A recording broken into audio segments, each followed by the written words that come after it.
आज की कथा में हम श्रवण करेंगे अपात्र व्यक्ति को वरदान क्यों नहीं देना चाहिए।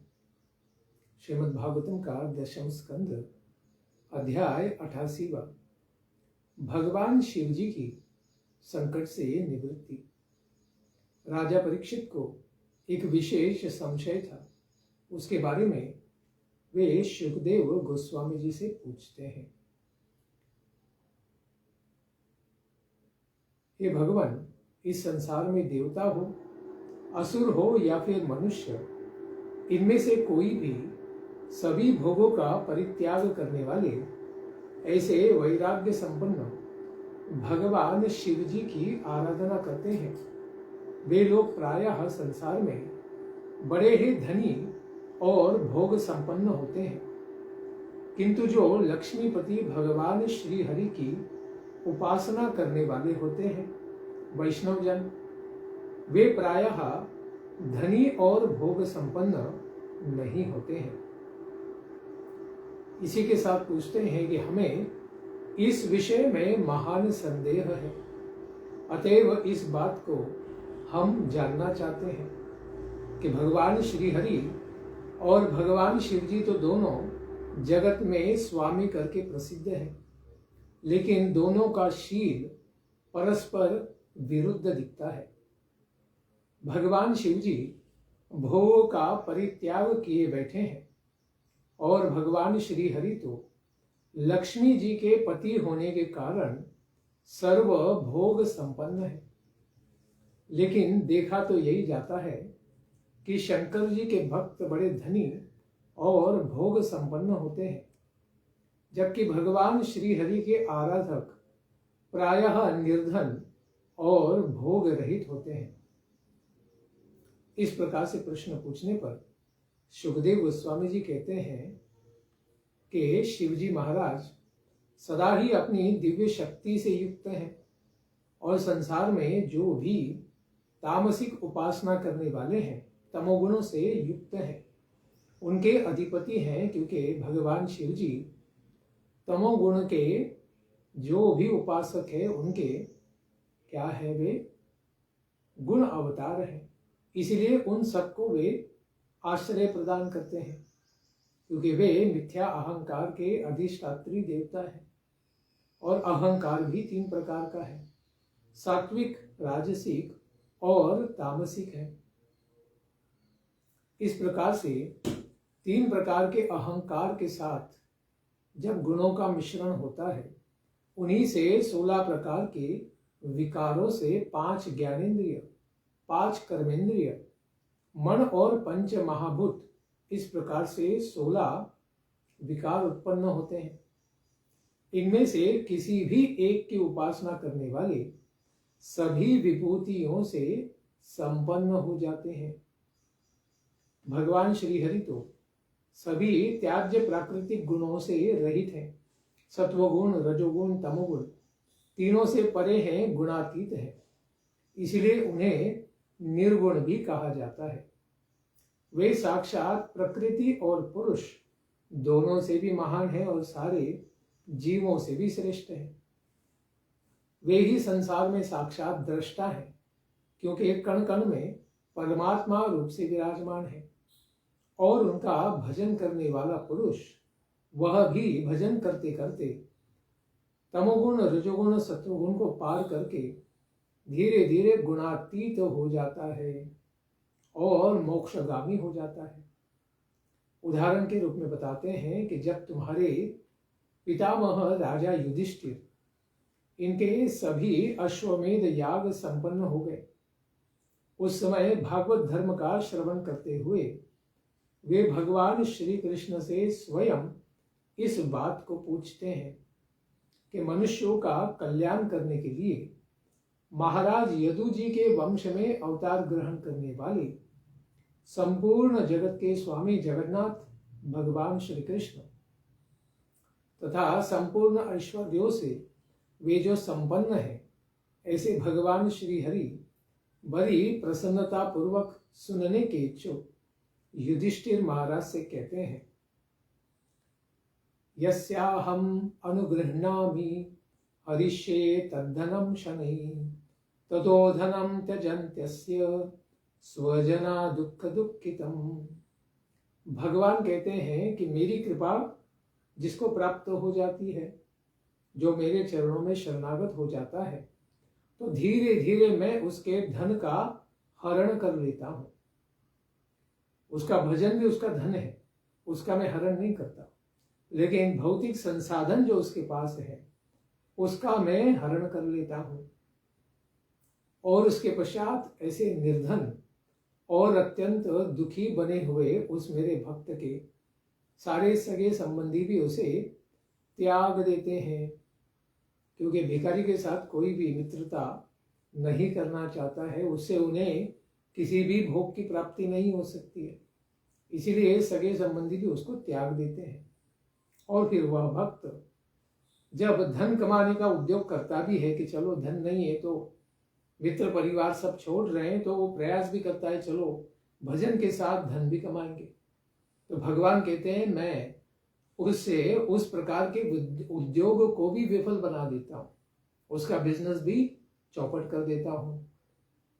फिर जबकि उसके पास कुछ भी नहीं बचता और कुछ कमा भी नहीं पाता है, तब वह धन की इच्छा से भी उदासीन हो जाता है कि चलो ये सब छोड़ो, अभी सिर्फ भजन करो। उसके पश्चात जब वह भक्त भगवान के भक्तों से मित्रता करता है और भगवान के नाम गुण रूप लीला के उनके पास बैठकर श्रवण करता है, तो भगवान कहते हैं तब मैं उसके ऊपर विशेष कृपा करता हूँ, यानी असाधारण कृपा करता हूँ। क्योंकि अभी उसको संसार के सारे वस्तुओं से वैराग्य हो चुका है, तो अभी भक्ति का वरदान उसे मिलना चाहिए।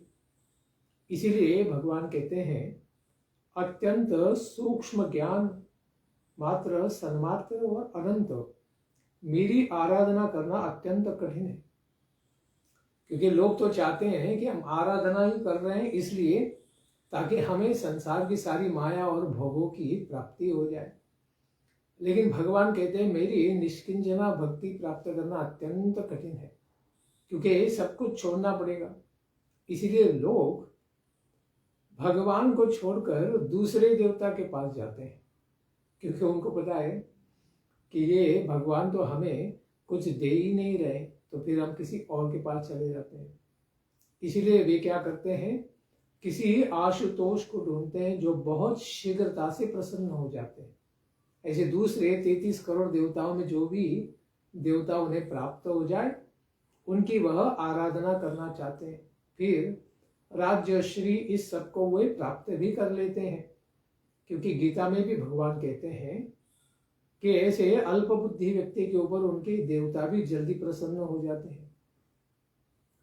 तद भवति अल्पमेधसाम, ऐसे अल्प बुद्धि लोगों को जब श्री और ऐश्वर्य प्राप्त हो जाता है तो मद में भरकर अहंकार रजोगुण भर जाता है और उन्मत्त हो जाते हैं। और उसके बाद वे क्या करते हैं, वे अपने वरदान देने वाले देवता को भी भूल जाते हैं, जिनकी कृपा से ही उनको सारा ऐश्वर्य प्राप्त हुआ है। और फिर वे उन देवताओं का भी अपमान कर देते हैं। ऐसे शुकदेव गोस्वामी कहते हैं कि परीक्षित, शाप देने और कृपा करने में ब्रह्मा विष्णु और भगवान शिव जी तीनों भी समर्थ हैं। उनमें ब्रह्मा और शिव तो बड़ी शीघ्रता से प्रसन्न हो जाते हैं, किंतु भगवान अच्युत श्री हरि शीघ्र प्रसन्न नहीं होते हैं। इस प्रकार जब तक व्यक्ति का हृदय शुद्ध नहीं होता है तब तक भगवान का दर्शन पाना अत्यंत कठिन है। इसी विषय में एक उपाख्यान बताते हैं कि महात्मा लोग एक प्राचीन इतिहास को बताते हैं। भगवान शिव जी इनकी उपासना के लिए वृकासुर को किस प्रकार से उन्होंने वरदान दिया और वे स्वयं ही अपने भक्त के द्वारा विपत्ति में पड़ जाते हैं।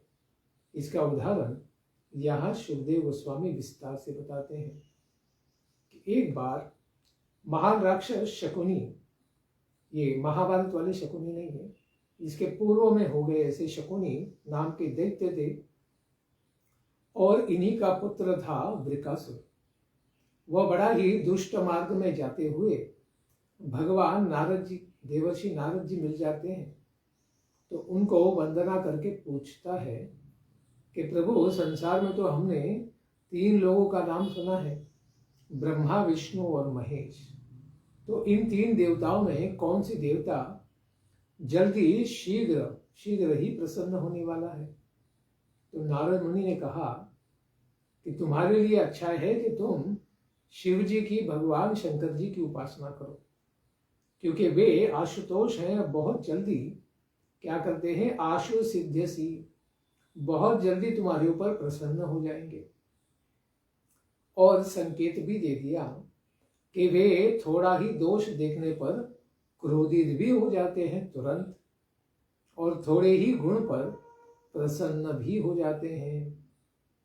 जिस प्रकार से रावण और बाणासुर भगवान शिव जी की स्तुति करते हैं, बंदीजनों के समान ही स्तुति करते थे, बारंबार उनके गुणगान कहते थे, उसी के द्वारा उन दोनों पर प्रसन्न होकर भगवान शिव जी ने उनको अतुलनीय ऐश्वर्य प्रदान किया। और उसके पश्चात उन दोनों से कठिन संकट में वे फंस भी गए। रावण ने कैलाश पर्वत को ही उठाकर उसको, शिव जी को ही अप्रसन्न कर दिया, संकट में डालने का प्रयास किया। और बाणासुर के नगर की रक्षा का भार वे स्वयं ही संभालने का विचार करके फिर संकट में पड़ गए और भगवान से उन्हें युद्ध करना पड़ा।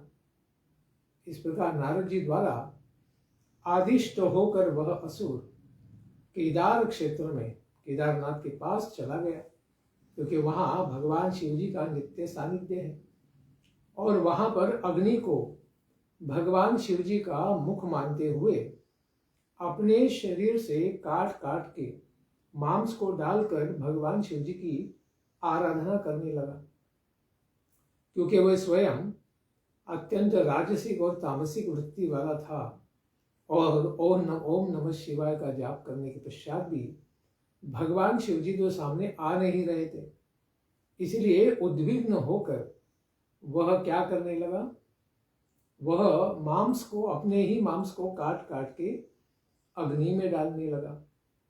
इस प्रकार 6 दिनों तक भगवान शंकर जी का दर्शन नहीं पाने से कुछ दुख के साथ ही फिर उसने 7वें दिन विचार किया कि चलो तीर्थ में स्नान करते हैं। फिर करके आ गया और भीगे हुए केशों के साथ ही अपने शरीर को, यानी अपने सिर को कुल्हाड़ी से काट कर उसी को अर्पित करने के लिए, अग्नि में होम करने के लिए तैयार हो गया। जिस तरह कोई दुखी होकर आत्मघात करने का विचार करता है, उसी प्रकार से उसने सोचा कि अरे, मैं एक देवता को प्रसन्न नहीं कर पा रहा हूं, तो फिर जी के ही लाभ क्या है, चलो ये सिर ही मैं समर्पित कर देता हूं। इस प्रकार कोई भी व्यक्ति इस प्रकार से आत्मघात करना चाहेगा तो ज्ञानी व्यक्ति तुरंत ही जाकर उसे रोक देता है। उसी प्रकार से जब भगवान शिव जी ने स्वयं देखा कि अरे, ये पागल तो मेरे नाम से क्या कर रहा है, आत्मघात कर रहा है, इसका पाप मेरे ऊपर चढ़ाना चाहता है, इसीलिए उस हवन कुंड की अग्नि से ही, अग्नि के समान अत्यंत तेजस्वी, अपने दोनों हाथों से भगवान शिव जी ने उस वृकासुर के हाथ पकड़ लिए और उसे आत्मघात करने से क्षण भर में रोक दिया। और भगवान शिव जी के स्पर्श करने मात्र से उसके सारे अंग जो काट काट के उसने अग्नि में डाले थे, वो पहले के समान या उससे भी अधिक शक्तिशाली और मजबूत हो गए। इस प्रकार अभी एकदम देखता है कि भगवान शिव जी साक्षात प्रकट है। तो भगवान शिव जी ने प्रकट होने के पश्चात तुरंत उस वृकासुर से कहा कि हे वत्स, वृकासुर, बस करो, बस करो। मैं तो अपने शरणागत के जल चढ़ाने से भी प्रसन्न हो जाता हूं, ज्यादा सेवा करने की आवश्यकता नहीं।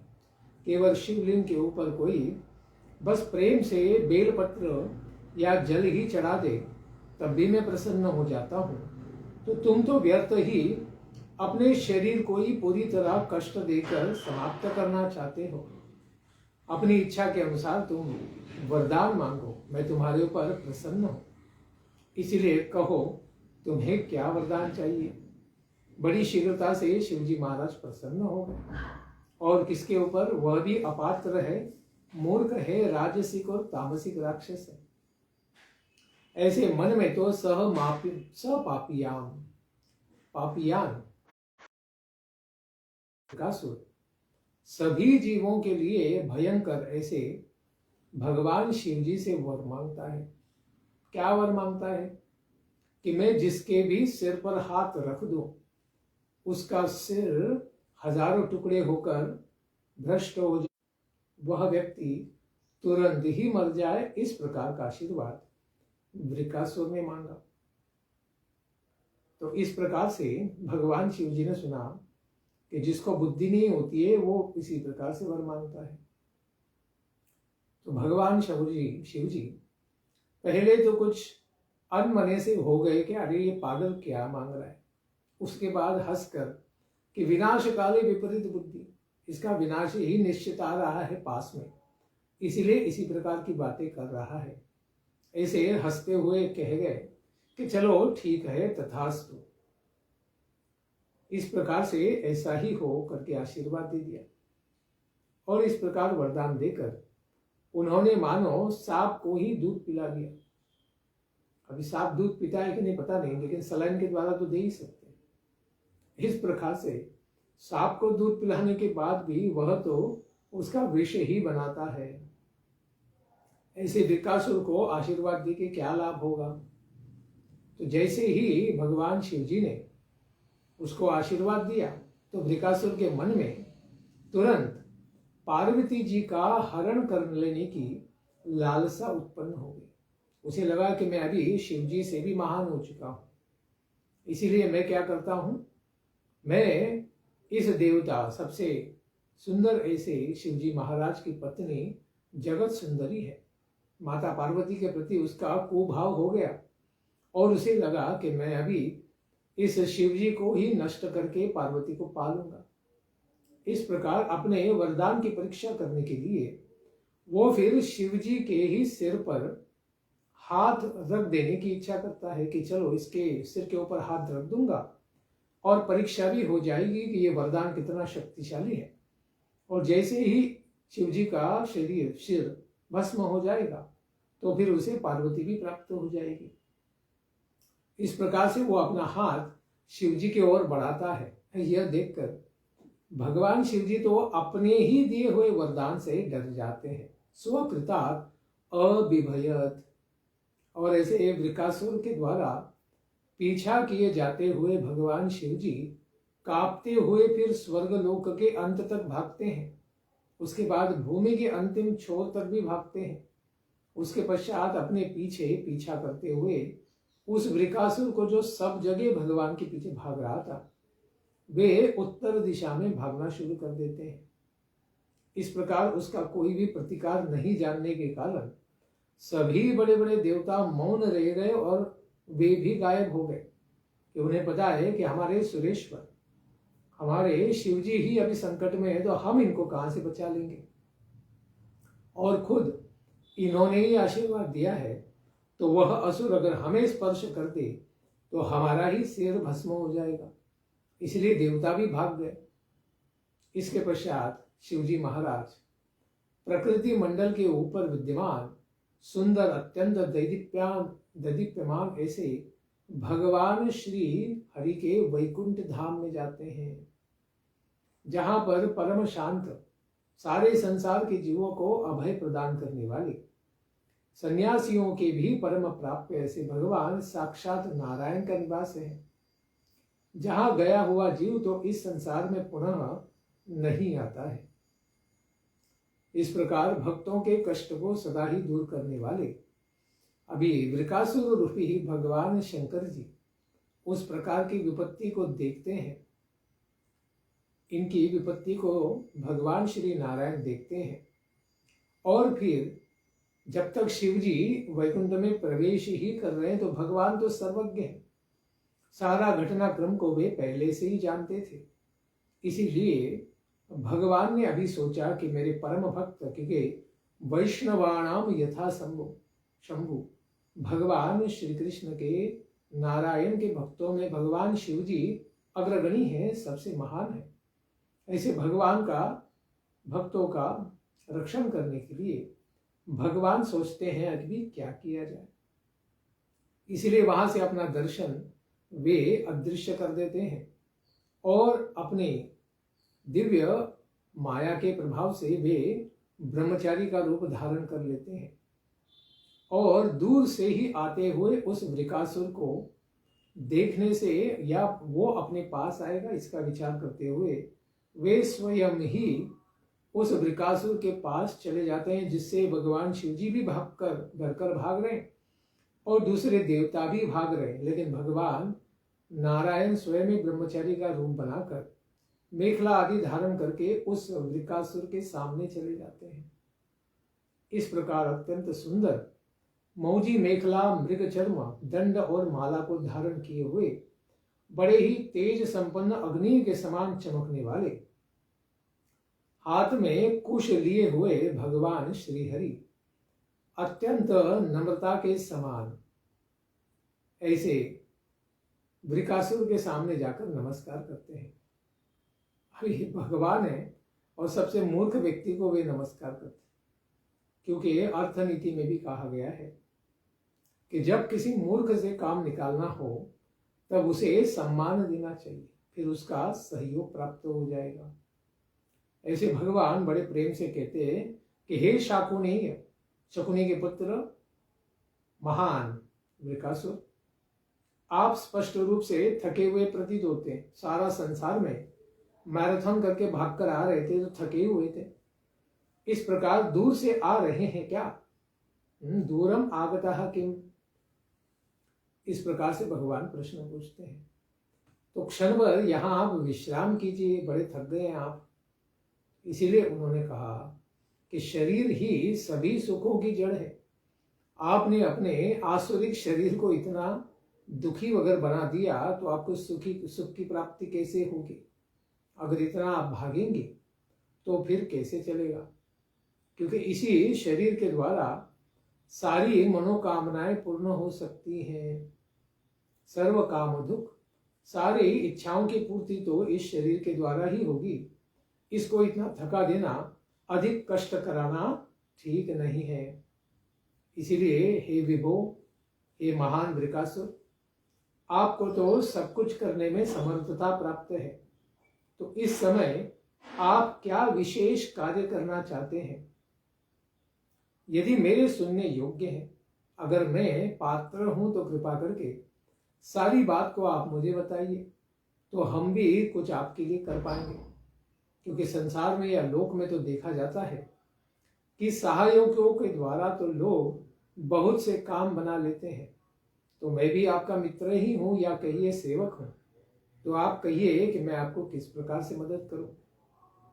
तो सुखदेव गोस्वामी कहते हैं, इस प्रकार से भगवान के द्वारा अत्यंत मोहिनी अमृत वर्षिणी वाणी को जब श्रवण किया वृकासुर ने, तो पूछे जाने पर थोड़ा ठहर गया और अपनी तपस्या, वरदान की प्राप्ति और भगवान शिव जी का पीछा करने का कारण उसने पूरी तरह भगवान नारायण को उस ब्रह्मचारी रूप में भगवान को बता दिया।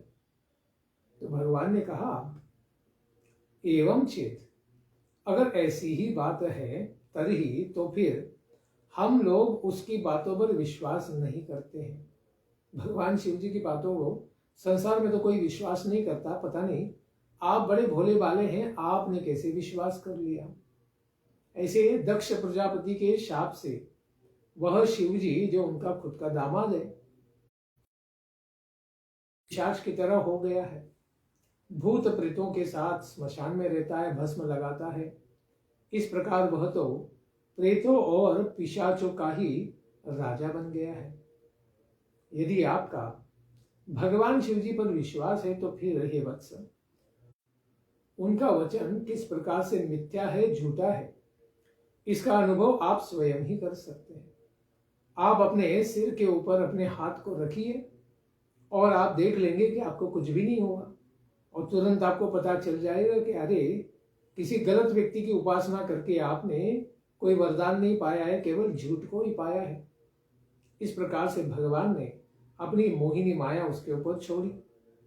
तो भगवान कहते हैं, दानवेंद्र, यदि शंकर जी की बात असत्य हो जाए तो फिर उसे मार ही डालना चाहिए आपको, जिससे कि वह पुनः इस प्रकार से झूठ बात नहीं करे और दूसरों को भ्रमित नहीं करे। इस प्रकार से सत्य का अनुभव आप स्वयं ही कर सकते हैं, उसके पीछे भागने की क्या आवश्यकता है। इतना लंबा आप वैकुंठ तक आ गए। इस तरह से भगवान के चित्र विचित्र और अत्यंत मनोहर वाक्यों से वृकासुर की बुद्धि भ्रमित हो गई और उस मूर्ख ने अपने ही सिर पर हाथ रख दिया। भगवान शिव जी का आशीर्वाद था कि यह जिसके ऊपर भी आप हाथ रखेंगे उसका सिर टुकड़े टुकड़े हो जाएगा। उसके पश्चात उसी क्षण तत्क्षण क्या हुआ, उसका सिर फट गया और उसके सिर पर ही मानो 10,000 वोल्ट वाली बिजली गिर पड़ी है। वह सिर तुरंत धड़ से अलग होकर भस्मीभूत होकर गिर पड़ा। और फिर भगवान शिव जी भी, जो पीछे छुप सभी देवता जो ये सारी लीला का दर्शन कर रहे थे, उन्होंने तुरंत नमः शब्द, साधु शब्द अभवत, भगवान की बड़ी जय जयकार की और देवताओं ने नमो नमः करके बहुत अच्छा करके भगवान की वंदना की। इस प्रकार वह पापी वृकासुर मारा गया या खुद ने ही उसको स्वयं को आत्मघात कर लिया। इस प्रकार के व्यक्ति का मर जाने पर देवता, ऋषि और गंधर्वों इन सब ने भगवान के ऊपर सुंदर पुष्पों की वर्षा की और भगवान जी भी, शंकर जी भी संकट से मुक्त हो गए और उन्होंने भी अपना आनंद व्यक्त किया। इस प्रकार भगवान पुरुषोत्तम, इन्होंने संकट से अभी जिनको मुक्त कर दिया था, ऐसे भगवान शिव जी से कहा कि हे देवादिदेव, हे गिरीश, यह पापी तो अपने ही पापों से मारा गया। हे ईश, किसी महापुरुष के प्रति अपराध करने वाला कौन सा संसार में जीव है जो सकुशल रह सकता है। आपके प्रति ही, माता पार्वती के प्रति ही यह अपराध करने निकला था, तो इसने स्वयं का ही विनाश कर दिया। अपराध इस प्रकार से अत्यंत भयानक होता है, उसका परिणाम भी आत्मघाती हो सकता है। उसी प्रकार से यह स्वयं को ही भस्मीभूत कर दिया इसने। आप तो जगत गुरु हैं, विश्वेश्वर है, आपका अपराध करने वाले व्यक्ति के बारे में तो कहा ही क्या जा सकता है। अनंत शक्तियों के सागर श्री भगवान की एक एक शक्ति वाणी और मन का अविषय है। वे प्रकृति के परे साक्षात परमात्मा है। उन्होंने इस प्रकार से अपने परम भक्त भगवान शंकर जी को संकट से मुक्ति दिला दी। इस प्रकार भगवान शिव जी से कहते हैं कि आप अपने भक्तों के ऊपर बहुत जल्दी प्रसन्न हो जाते हैं और अपात्र होने पर भी ऐसे राक्षसों को आपको स्वयं को संकट में डालने का आशीर्वाद दे देते हैं। इस प्रकार से संसार में अपात्र व्यक्ति को कभी भी वरदान नहीं देना चाहिए। इसीलिए भगवान नारायण श्री कृष्ण, भगवान श्री राम जल्दी दर्शन नहीं देते हैं, क्योंकि जब तक व्यक्ति का, साधक का, भक्त का हृदय पवित्र नहीं हो जाता है और वो संसार के कल्याण के लिए, भगवान के कल्याण के लिए जब तक कार्यान्वित नहीं हो जाता है, तब तक भगवान दर्शन नहीं देते। और दर्शन देने के पश्चात तो भक्त का सारी माया से सर्वथा मुक्ति हो जाती है और वह भगवान के निज धाम को भी प्राप्त कर जाता है। इसीलिए इस दिव्य कथा को जो भी व्यक्ति बड़ी श्रद्धा के साथ कहता है, सुनता है, वह फलश्रुति बताते हैं शुकदेव गोस्वामी इस दिव्य उपाख्यान की कि वह इस प्रकार से भगवान का भक्त संसार के बंधन से और अपने सारे शत्रुओं के भय से सर्वथा मुक्त हो जाता है। यानी इस संसार में जो संस्कृति है, पुनः पुनः जन्म मृत्यु की जो श्रृंखला है, इस श्रृंखला में 84 लक्ष योनियों के फेरे से वह इन बंधनों से मुक्त होकर भगवान के निज धाम को प्राप्त कर लेते। इस प्रकार विशेष यह भगवान शिव जी की सारे संकटों से निवृत्ति करने वाले आदि भगवान श्री नारायण श्री कृष्ण भगवान को बारंबार प्रणाम हो। इसके पश्चात की कथा को हम श्रवण करेंगे कल के प्रातःकालीन सत्र में। धन्यवाद। हरे कृष्ण। ग्रंथराज श्रीमद् भागवतम की जय। निताई गौर प्रेमानंदे। हरि हरि बोल। जय जय श्री राधे श्याम। जय जय श्री